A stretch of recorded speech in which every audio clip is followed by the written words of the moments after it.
अस्सलातु वस्सलामु अलैका या सय्यदी या रसूल अल्लाह, अस्सलातु वस्सलामु अलैका या सय्यदी या हबीब अल्लाह।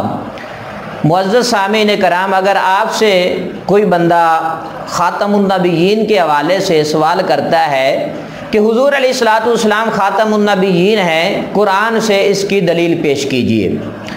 पूरी उम्मत मुस्लिमा का इस बात पर इजमा है कि हुज़ूर सल्लल्लाहु अलैहि वसल्लम आखिरी नबी हैं। जो हुज़ूर अलैहिस्सलातु वस्सलाम की नबूवत और रिसालत का इनकार करे वो काफिर है, और जो पहले मुसलमान हो और फिर हुज़ूर अलैहिस्सलातु वस्सलाम की नबूवत और रिसालत का इनकार करे या हुज़ूर के बाद किसी और को बरोज़ी या ज़िल्ली नबी तस्लीम करे वो मुर्तद है। काफिर तो है ही सही, लेकिन साथ में वो मुर्तद है।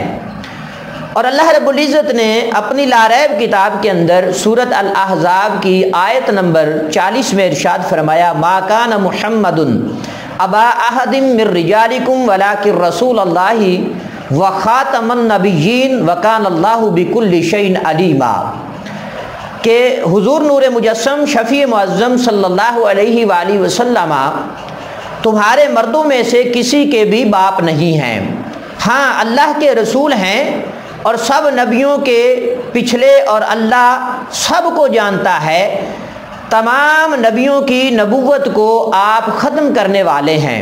इस आयत मुबारका से साबित होता है कि हुज़ूर सल्लल्लाहु अलैहि वसल्लम ख़ातमुन नबिय्यीन हैं, यानी आखिरी नबी हैं।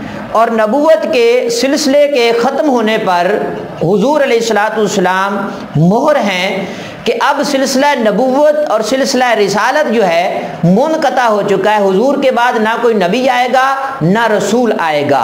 अल्लाह ताला हुज़ूर की ख़त्म नबूवत पर हमें पहरा देने की तौफ़ीक़ अता फ़रमाए। व आखिरु दावाना अनिल हम्दुलिल्लाहि रब्बिल आलमीन।